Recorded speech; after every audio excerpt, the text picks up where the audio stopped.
Okay, on the Michigan stuff, obviously, Sherrone Moore fired. The whole court situation, going to definitely let that play out in the court of law. Don't care to really touch that or talk about it. Shout out to the great Jays.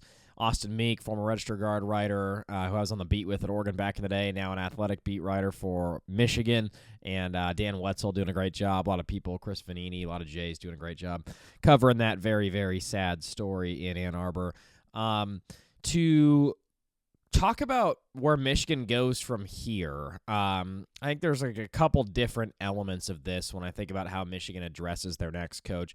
First of all, the Ward Manuel stuff, you have to wonder if he's going to get fired or not. I've seen various interviews, read various columns. Did he know? Apparently the investigation on the Sherrone Moore side of things internally took place a couple months ago.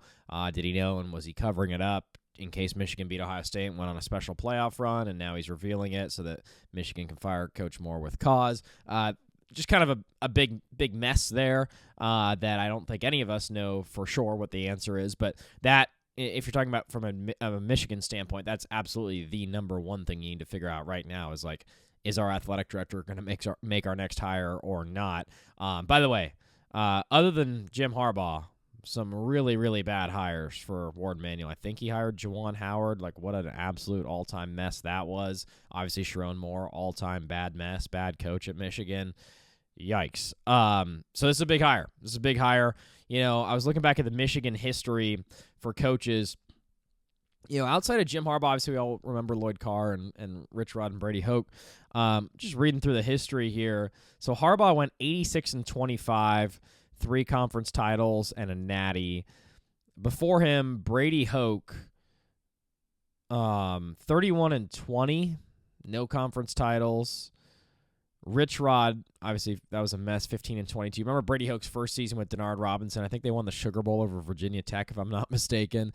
So obviously, the Rich Rod and the Brady Hoke thing, Rich Rod trying to run the spread with Denard Robinson just didn't work out.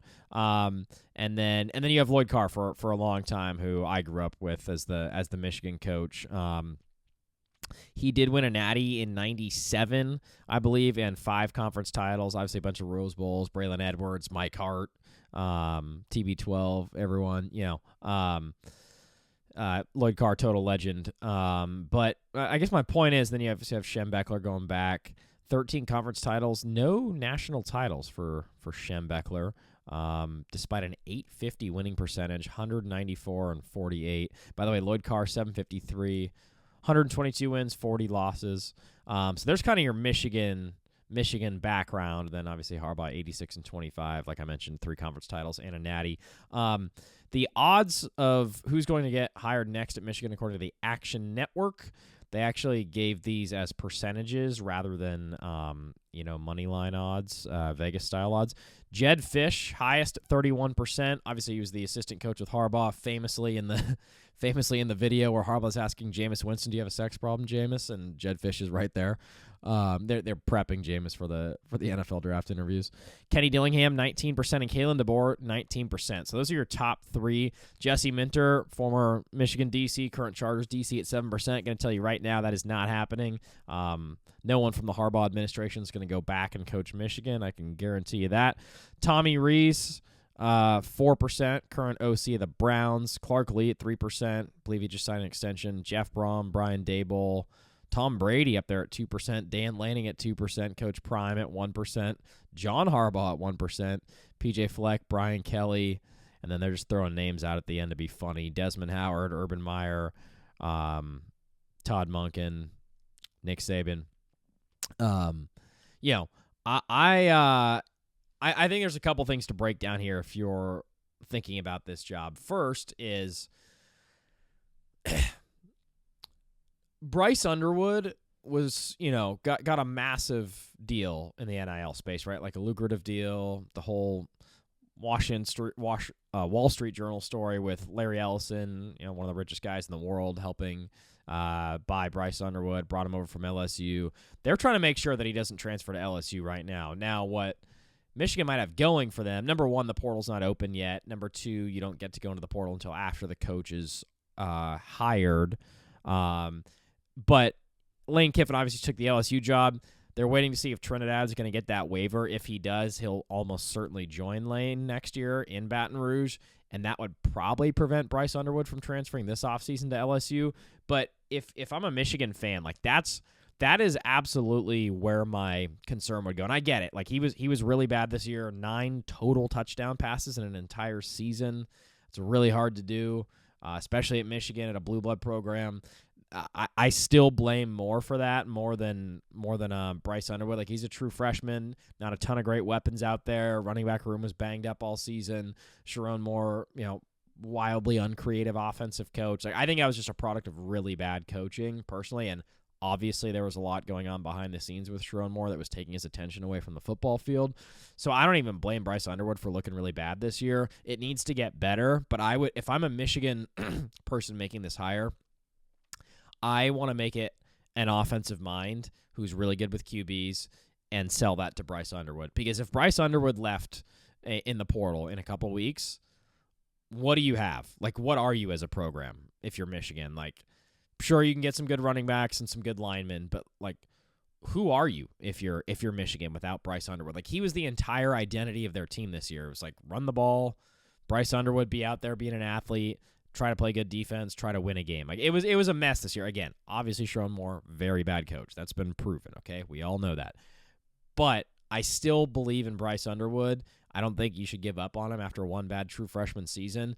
I would absolutely look for Kenny Dillingham. That would be my first hire. I know it's a perfect fit for Dillingham at ASU. Dillingham's so awesome for so many reasons. He's obviously a great offensive mind. He loves Arizona State. He developed Sam Leavitt. Sam Leavitt's now entering the transfer portal. He's out the door. What if he brought Sam Leavitt with him? That'd be interesting. I bet a lot of schools would love, like if you're Penn State, you would have loved to get Sam Leavitt and Kenny Dillingham. That would have been great. That could be a potentially great, or already is a great pairing, could be a potentially great pairing for your school.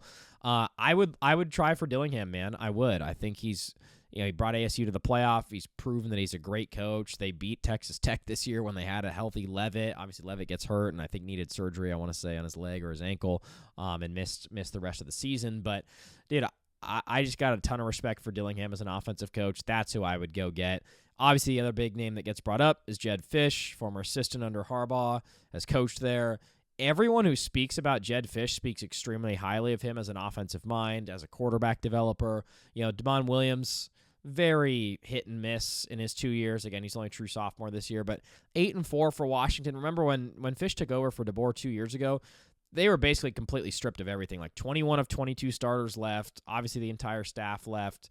It was like starting from scratch. So to be in the second year, play competitively against Oregon, Michigan, Ohio State, I think it was a good job by Jed Fisch. Like it's not like screaming home run hire, but at the same time, a competent offensive mind who has experience there. I think that would be another really good hire as well. A lot of people have been talking about Kalen DeBoer. Taylor Lewan got up on Get Up. He was on Get Up the day after all the Sharon Moore news broke. Obviously, former left tackle, All-American, top 10 pick in the draft. Really, really funny podcast, Bussin' with the Boys. Him and that Will Compton guy, super funny. They were on Get Up, and they basically asked Taylor Lewan, like, what are players thinking? What should Michigan do?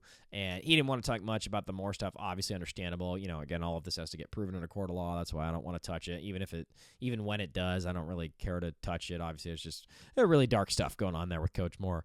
But Taylor Lewan's take was he said, what he said on Get Up was, I would see how dry the ink on the contract is with Matt Campbell at Penn State, which I thought was a good take and a crazy one. Like, he clearly respects Matt Campbell a lot, as does everyone. We all remember the Brock Purdy, Breece Hall Fiesta Bowl team that beat Oregon. Like, Iowa State under Matt Campbell accomplished way more than anyone really thought possible to be competitive and at times in the upper echelon of the Big 12 and winning a Fiesta Bowl. Like, he's an incredible coach. So, yeah, I think that's a good one. The Kalen DeBoer thing, I mean, he's obviously a very good coach. His track record, of course, speaks for itself. Incredible at Fresno State and Sioux Falls and, of course, Washington, and has had a solid start in Alabama.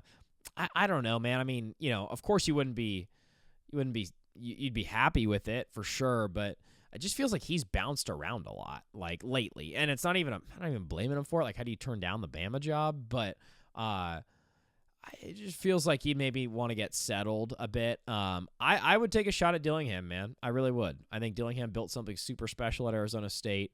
That would be my pick. And again, kind of the overall take here with Michigan is you really need to consult Bryce Underwood, and I would even show Bryce Underwood the respect he deserves. Like, bring him in the room for some of these interviews with these coaches, because at the end of the day, if you're Michigan, obviously your program's built on physicality and toughness and running the ball and having, elite defensive players when you can get them. I think they have a top 10 or a top 15 class right now. But at the moment, Bryce Underwood is Michigan football, and I would try to bring in a coach who can get the best out of Bryce Underwood. So I think they should go with Dillingham. Again, just looking back at these odds, Fisch, Dillingham, DeBoer, Minter, Reese, Clark Lee, Jeff Brom. I think any of those work. And I guess my final point is, like, I still think Michigan's a really, really good job. Like, it's a really good job. But before Harbaugh got there, they kind of went a while with, Lloyd Carr won the title in 97. And again, not that you need to measure yourself on winning national titles all the time. Ohio State just won their third title only in the last 60 years or something. So it's not like they're winning titles all the time, like once every 20 years on average. But I would say just expectations in general for Michigan, like you should expect to be a physical team that is in the upper class of the Big Ten, and you clearly have money coming in with Larry Ellison's money and the money that it took to get Bryce Underwood. But I would try to just build this thing, like clear Sharon Moore out, obviously, clear everyone out, and just try to build this thing as organically as possible and surround Bryce Underwood with really good offensive coaching. I think that's probably the best way forward if you're Michigan.